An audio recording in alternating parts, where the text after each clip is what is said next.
Hi friends, ఈరోజు మన వీడియోలో రొయ్యల బిర్యానీ చూడబోతున్నామండి. రొయ్యలు వచ్చేసి 1 కిలో రొయ్యలు తీసుకున్నానండి. కడిగి బాగా శుభ్రం చేసేసి ఇందులో 1 స్పూన్ అల్లం వెల్లుల్లి పేస్టు, కొంచెంగా పసుపు, కొంచెంగా సాల్ట్ వేసేసి ఒక 10 మినిట్స్ 15 మినిట్స్ మ్యారినేట్ చేసి పెట్టుకుంటున్నాను అండి. ఎందుకంటే ఇవి తనిగా కొంచెము వేయించుకుందామని చెప్పేసి అండి. నేను తర్వాత వచ్చేసి పాత్ర పెడదామండి బిర్యానీకి.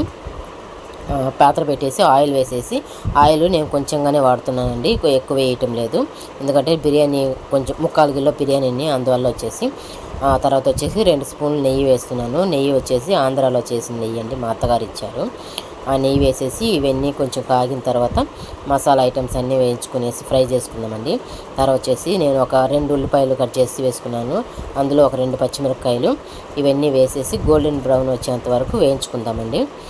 చూడండి, ఇవన్నీ కొంచెం గోల్డెన్ బ్రౌన్గా వచ్చే లోపల మనము పక్కన వచ్చేసి రొయ్యలు కొంచెం ఫ్రై చేసుకుందామండి.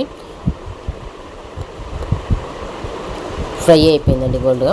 ఈ తర్వాత వచ్చేసి ఈ రొయ్యలు వచ్చేసి కొంచెం నీళ్ళన్నీ పోయేంత వరకు కొంచెం ఫ్రై చేసుకుందామండి. ఫ్రై చేసుకొని వేసుకుంటే కొంచెం బాగుంటుందండి, అన్నం కొంచెం టేస్ట్గా ఉంటుందండి.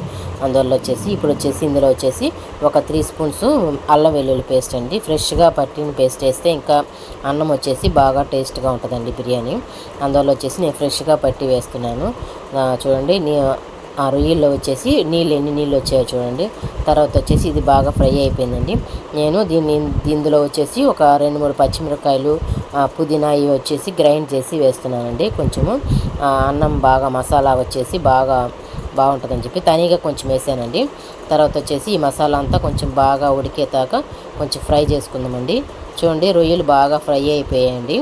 తర్వాత వచ్చేసి నేను దీనికి వచ్చేసి 2 టమాటాలు కట్ చేసి పెట్టుకొని వేసుకుంటున్నానండి. టమాటాస్ కొంచెం తక్కువ వేసుకుంటేనే బాగుంటుందండి, ఎందుకంటే రొయ్యలు వచ్చేసి కొంచెం తీయగా ఉంటాయండి. ఇప్పుడు మనం టమాటాలు కొంచెం ఎక్కువ క్వాంటిటీ వేసామంటే అన్నం కొంచెం తీయగా ఉంటుందండి, కారసారంగా ఉండదు. అందువల్ల వచ్చేసి నేను టమాటాలు కొంచెం తక్కువగానే వేసానండి. టమాటాలు వచ్చేసి కొంచెం బాగా మెత్తగా అయిపోయేదాకా ఉడికించుకుందామండి. ఇప్పుడు వచ్చేసి ఇందులో వచ్చేసి నేను 2 స్పూన్లు కారము, గరం మసాలా ఒక 2 స్పూన్లు, పసుపు 1 స్పూను, ఇవన్నీ వేసుకుంటున్నాను అండి.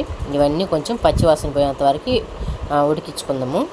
తర్వాత వచ్చేసి ఇప్పుడు రొయ్యలు ఇదంతా ఉడికి తర్వాత రొయ్యలు యాడ్ చేసుకుందామండి. రొయ్యలకి కొంచెం మసాలా అంతా పట్టాలి కదండి, అందువల్ల వచ్చేసి రొయ్యలు వేసుకునేసి కొంచెం ఒక 5-10 మినిట్స్ వచ్చి ఉడికించుకుందామండి మూత పెట్టేసి. చూడండి, బాగా పసుపు ఎన్ని వేసాను కదండి, కొంచెం బాగా మసాలా బాగా వచ్చింది, వాటర్ వచ్చేసి తనీగా వచ్చేసింది. ఇప్పుడు మూత పెట్టేసి రొయ్యలు బాగా మసాలా పట్టేంత వరకు ఉడికించుకుందామండి. తర్వాత వచ్చేసి ఇప్పుడు వచ్చేసి నేను 1 గ్లాసు కొలత పెట్టుకున్నానండి. ఆ గ్లాస్తో 2 గ్లాసులు బియ్యం వేసానండి. నేను వచ్చేసి బాస్మతి రైస్ వేయలేదండి. బాస్మతి రైస్ వచ్చేసి ఇంట్లో బియ్యమే, అన్నం డైలీ వండుకునే బియ్యంలోనే చేద్దామని చెప్పి అది ఎలాగ టేస్ట్ వస్తుందని చెప్పేసి ఆ బియ్యంతోనే చేస్తున్నానండి బిర్యానీ, చాలా బాగుంటుంది. తర్వాత వచ్చేసి దీనికి వచ్చేసి 2 గ్లాసులు బియ్యం వేసాను కదండి, దీనికి 4 గ్లాసులు, కరెక్ట్గా 4 గ్లాసులు, మసాలా తక్కువగానే ఉంది గ్రేవీ, అందువల్ల వచ్చేసి నేను 4 గ్లాసులు వాటర్ వేస్తున్నానండి.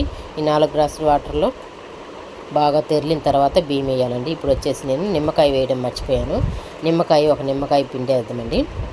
చూడండి, బాగా నిమ్మకాయ వచ్చేసి నీళ్లు తెరిలిన తర్వాత అయినా ముందుగానే వేసుకోవచ్చు. ఒక నిమ్మకాయ పిండుకున్నాను, నీళ్లు తెరిలిన తర్వాత బియ్యం వేసేస్తే సరిపోతుందండి. ఒక 10-15 మినిట్స్లో ఉంటే దమ్ పెట్టిందంటే బిర్యానీ రెడీ అయిపోతుందండి. చూడండి, బాగా తెల్లాయి.